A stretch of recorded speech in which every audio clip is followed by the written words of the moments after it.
Babala laban sa mga may pinapaboran. Mga kapatid, bilang mga mananampalataya ng dakila nating Panginoong Hesukristo, dapat wala kayong pinapaboran. Halimbawa, dumating sa inyong pagtitipon ang isang mayaman na may gintong singsing at nakasuot ng mamahaling damit, at dumating din ang isang mahirap na punit-punit naman ang damit.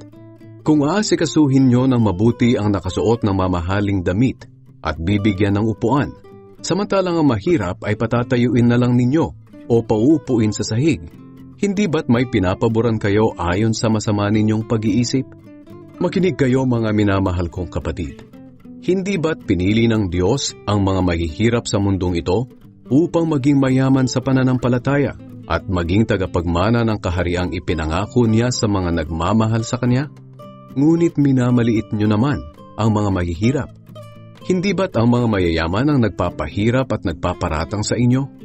Hindi ba't sila ang nanlalait sa marangal na pangalan ni Hesukristo at sa pangalang ito kayo nakilala? Pero kung sinusunod nyo ang utos ng hari sa kasulatan na nagsasabi, mahalin mo ang iyong kapwa, gaya ng pagmamahal mo sa iyong sarili, mabuti ang ginagawa ninyo. Ngunit kung may pinapaboran kayo, nagkakasala kayo at ayon sa kautusan, dapat kayong parusahan dahil nilabag nyo ang utos na ito. Ang tumutupad sa buong kautusan pero lumabag sa isa sa mga ito ay lumabag na rin sa buong kautusan. Sapagkat ang Diyos na nag-utos, huwag kang mangangalunya, ay nagsabi ring, huwag kang papatay. Hindi ka nga nangangalunya, pero pumapatay ka naman. Nilalabag mo pa rin ang kautusan. Kaya mag-ingat kayo sa pananalita at gawa nyo.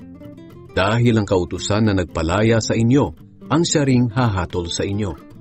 Walang awang hahatulan ng Diyos ang hindi marunong maawa, pero ang maawain sa kapwa ay hindi kailangang matakot sa oras ng paghatol.